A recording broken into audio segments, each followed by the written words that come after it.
Well, what you know about that, guys, it's about time that we over here to read about three more chapters that are also really short. So yeah, but before we get into that, make sure you hit the like button, comment down below, subscribe. I might have to take a break from all this after book 3. But anyways, let's continue. Chapter 6, Tuesday. What a day, what a day.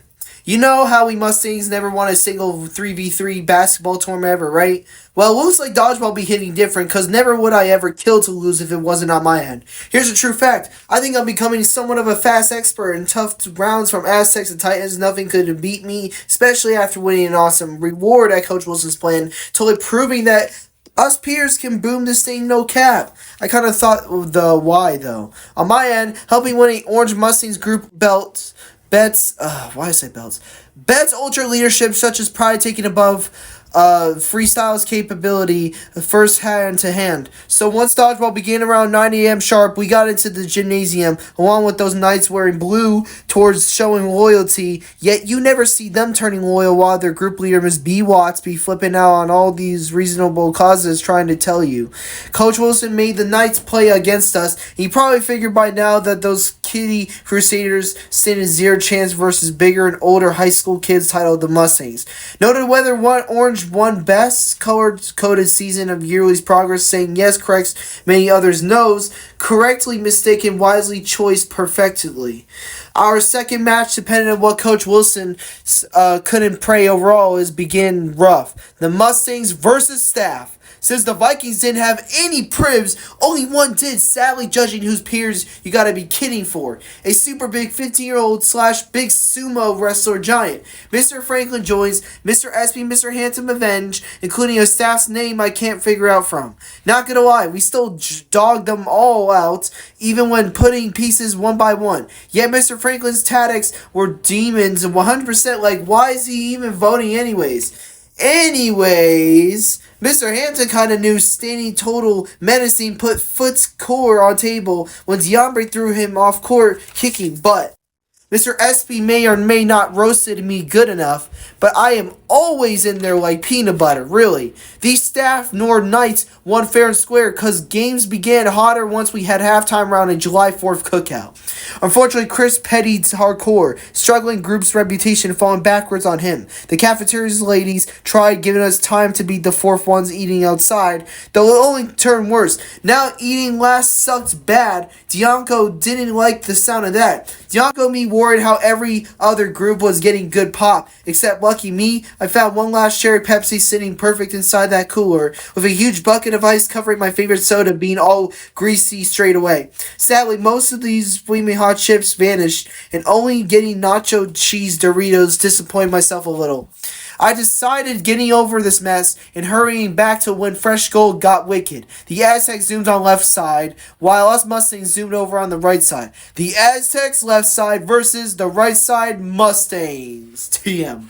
There was nothing more magical as defeating Chase's speed could determine who's slicker in each round, telling that will do them dirty afterwards. Chase is completely worthless, explaining his lack by avoiding balls thrown on him. Finally, the ones who got game in championship mode was our Mustangs group versus the Titans. Cooper recently moved groups due on Cooper's possible actions inside the Vikings group leader getting rid of him. Cooper isn't good. He's terrible, confirming he's a lazy screwbag player slash cheater. Cooper even gets scared every time, so I just try at least not playing against Cooper's false winning move.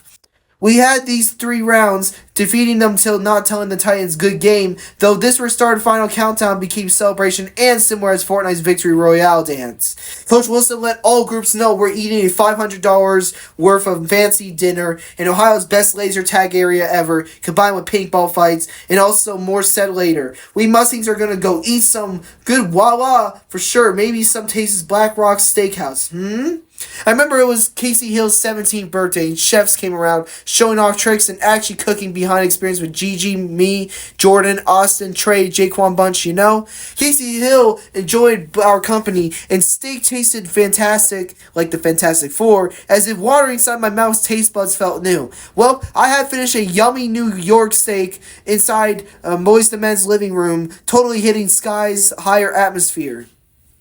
Coach Wilson decided on celebrating by watching inside the movie theater called Independence Day Rebellions. Things fell rock bottom. One, Skylar wouldn't show graduation phase expectations after the movie was rolling credits on Hill. Skylar had problems with thinking he shouldn't have taken accountability for Shirley focusing on a group, which meant him supposed from handling accountability isn't reasoning Skylar's red shirt. His lost back in action face tells many peer plans on Miss Mac dropping Skylar does a whole lot of sense.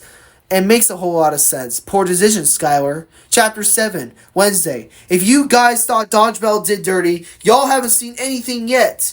Because Coach Wilson brought ourselves on a delayed softball ceremony game up for from less than 5 minutes by caravan. We got jerseys about almost 2 weeks ago, and choosing my number at first wasn't easy. Eventually, picking out the number 15 became a common for myself, especially what happened in 2021 while I was 15 years old. Showing pride and demanding greatness altogether, though, felt wrong and extended on me to blame. Feeling helpless counted as less fame around open field, waiting or wanting, better luck. The Mustangs rushed faster because everyone isn't much more saving time. They're being time wasters. While figuring out whether bringing Coach Wilson's Gatorade cooler felt normal, Miss Mac ditched our ideas bad and instead got us riding along inside a number 3 white van back parked. My bad. I don't know which way to say it, but it's pretty much the same way as possible. Oh yeah, right. We got 6 minutes through. Nice. Getting softball clothes on wasn't too broken. It pasted perfectly mastered. Realizing how sweaty Ohio is, yeah, great Scott. Skylar opened our van up, leaving a back row seat between Skylar and Chris guarding me like a prisoner, not moving sides nor escaping sides within. Heading for Dr. Miller's destination, pulling aside felt refreshing once I stepped onto Mohican's outdoor wilderness, full of pavement rocks, gray and dull. We were second to last, fearing me towards a group unstoppable at games like this. Welcome back, Buccaneers. The Buccaneers, yeah. Matt was sent last month in almost a half after he didn't work out from the Titans. Matt's been seeking revenge on us since a devastating factor being pushed in long ago. As walking onto a softball field felt nervously speaking, Johan got his MVP proven straight up while scoring viciously became greasy as frick. Dr. Miller calls me onto field not knowing how softball works. Missing dozens of those 3 hits bashed what I hoped to do. Overhearing groups after groups voting for me to win brought ugly sci-fi turning the wheel destroyed menacing proof on me great wisdom taken. Coach Wilson knew I was struggling this match, so he said something he's born from. Keep it together. You got this one. I'll be 100% honest with myself. He kind of stated different words to describe, but second towards last, I hit that softball to maximum height. Whee! Although I couldn't go make a home run, I almost could have refreshed a home run smoothly. Fresh of softballs last ended. Let me phrase that. Rest of the softballs last ended until I real decided messing around with Yambre felt hardcore. How's Michael Jackson's dance moves professionally talented while falling and bonking my head cross flat would have gave me a serious concussion. The Vikings, Aztecs, Buccaneers, Knights, and more witnessed an epic field drop being an idiot false claim while laughing at something entertaining because most of the softball baloney became rough nevertheless. Heading back on van relieved the Mustangs absolute trash 4-7. Completely drained everyone's stress meter. We're explaining what Dr. Miller Coach Wilson planned next again, kids' entireness away combined. I'm far told, letting a rally situation sensation, turning uglier in these Mustangs next softball chapter type pieces what'll go on, let's just say forever. Act 2 begins. Chapter 8, Thursday. Joe Nathan, a.k.a. John Bowen, moved rooms into where Chris sits now. I felt hurt without him inside me and Diambre's room, but now we're getting changes by switching up rooms. And Chris has been assigned in hours. I'm really not sure if I'm 100% confident on all of us moving drastically around by doing too much because Desmond's been thinking Miss Mac had brought which ones should do as she says. These Mustangs don't know whenever on how motivating faster is an issue because I hate to be the type of guy that knows so far. We had about 3 informal groups today and some peers like Chris are about ready on quitting ASAP. Chris is tired of not going back with his grandma's house because he was calling his grandma on the telephone late. Chris even gets sick of being stuck inside a Mohican facility right about now. Nobody took him seriously in the long run, so as much stress hasn't gotten easier, not gonna lie. I think Miss Mac's group leader days are coming to an end with us Mustangs for sure. John told me that Miss Macker, why did I say Miss Macker? Miss Hacker told him, and it'll be that she's becoming a group leader herself, which also means Miss Hacker's plan is by taking over the Mustangs group. Personally, I don't got no problem with Miss Hacker taking full control seriously. I thought things and analyzed what could she perform better than Miss Mac's sidestone BS for a numerous answer figured out. Miss Hacker does fun stuff, confirms why in early June Miss Hacker decided to explode on waterworks during our chores, around car washing staff's tires, windows, act. Another thing Miss Hacker may plan afterwards is copying some of Mr. Johnson's tactics, combine common sense, and mash up good together. Will there fall back anyways, right? John even told me Miss Hacker has secrets nobody ever found out on, and it's that Miss Hacker really is something much more exciting than boring. Armani revealed those secrets when getting stuck inside the Gladiator's dorm again, explained how him and Miss Hacker did whatever outside of here before. I ain't gonna say it 'cause it's weird. Armani literally got laid while hanging over at Miss Hacker's house, which honestly was a lie afterwards. But anyways, Miss Hacker took Armani by storm when she twerked and especially had high heels on Ray or Freddy.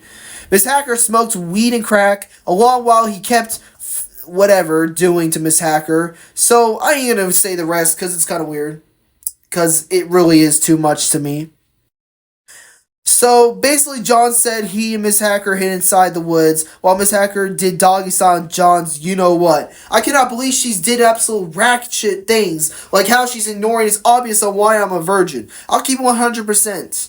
I never knew what a savage inside a donut even feels like, but knowing, like a sausage, but knowing I am 16 is a huge turn down, truthfully. I remember around early 2021, while I did the dishes inside my mom's place, there was a girl I'd usually want to hang around Clay Street's atmosphere being chill. Her name, perhaps, was September. Me and September kissed right, and when my mom asked me to go back inside, while it got dark out, doing chores, saw how looking across at my friend's house named Kenneth, aka Idle, September kept blowing me kisses, asking to come over. Which I found out she was a hoe. Mom wasn't going to go for that. Basically, Mom shut down those curtains and done with cleaning dishes, sleeping with my Uncle Ryan inside the locked garage door proved what September planned next. Nothing, no homo, guys, no homo. Okay, we were sleeping in the same room, but we weren't in the same bed. It's kind of weird if you ask me. We were, like, in separate beds, so yeah. Okay, so September tried talking through my garage door what it seemed a master plan for how I was going to get laid tonight. My Uncle Ryan absolutely despised its nature as well. See, my family, yes, couldn't accept facts. Yet during around daytime, me and Kenneth stayed put as Avengers. There's kids on Clay Street who've I've been good friends ever since with, which goes by kids who've showed real care, while some named Ryder Vulgar, Isaac, Zion, and others. Totally ratted excellence. Ryder's kind of chubby in 2021, therefore he's changed in 2023's year, rocking shade. I can remember firsthand why Ryder's into karate chopping, all stuff containing martial arts plus kung fu, even if he's actually white-skinned. Whenever I usually be looking towards heading over at his place right across from where I used to live around at, Ryder has a punching bag hanging on top of his family's tree, just sitting on the grass field in Ryder's backyard left hanging. What I meant to say was hanging on Ryder's tree, not hanging on top. Ryder always karate chopped it, though nowadays Ryder's taking karate classes week after week. He's not worried about things Caleb's terrorized beforehand. He's hid public view away from Clay Street since then. Lots of horrible things came about when I moved into the Ohio State's area, thanks for Dad's poor outcome putting risk behind bars. Kenneth had sex with 8 females. Caleb and Anthony Johnson threw a flaming torch at a Crips house being their headquarters, such and such. Ryder hiding from Caleb's worst side buddy, which pointed myself plotting a return back on the main central city. I'll never forget my mom's awesome taste of food served to me, or how McKenna came over for my 15th birthday inside my house, and all those good times hanging around a nearest water park only 3 minutes away. Yes, it was 3 minutes away, by the way. Caden Norris did get involved eventually. Me and Caden hanging together felt brilliant. I'd be eating Little Caesars pizza as well as drinking cherry Pepsi with Caden goofing off every single period, never gone wrong. Caden learns me and I learned him. Explains me showing a funny YouTube video from the Angry Video Game Nerd about the Sonic the Hedgehog or Sonic 06 causing terrible graphics and sucky loading screens. Caden's life compared to mine didn't feel right, although moving inside foster homes changed the times watch. Caden Norris came over at Summer Golski's home, where I got moved into inside. Summer ordered a Domino's pizza, caught in guard with him, my better room having better moments shining up frontwards. Caden played Rocket League, Grand Theft Auto 5, not joking when I say we YouTube this history back then. Our very last hangout happened once sun setted down. Before that, me and Kaden went to go hang out in Reading's movie theater picking Shang-Chi and the Legend of Ten Rings. At the time, it was September 2021. After watching those last post-credit scenes, or those last seg piecements, we got back outside goofing around as usual. Caden Norris recorded me as we played a short skit titled Asking John a Question or something like that. We did about 3 or 5 shorts, uploaded them on YouTube any a day's work. We hanged out, not knowing that this could be our last time, because walking for a playground field in my neighborhood felt fun, swaying on swing sets, playing, going over, and hanging around, and doing it over and over again. Going back memory lane, Caden feels guilty. We talked in 2023 and 2022, though ever since entering Mohican Youngstar Academy, preparing as a higher face can pressure me a lot. And when I say a lot, I mean a lot. Caden's probably still haven't figured where I'm at until I discharge soon. I like it if I could plan outside futures. It's just I'm focused on treatment on now, and rather than zero chance only speaking terms. If you enjoyed today's podcast, it's also 16 minutes, mostly 17, perhaps. Make sure to hit the like button, comment down below, and don't forget to subscribe. And don't forget that my Instagram page is MoneyHeistLevel15. I need more followers. I need more subscribers, because on YouTube as well, which is the subscribers I mentioned just not too long ago, it means that you got to subscribe to my channel, and that's it. But anyways, peace out and about.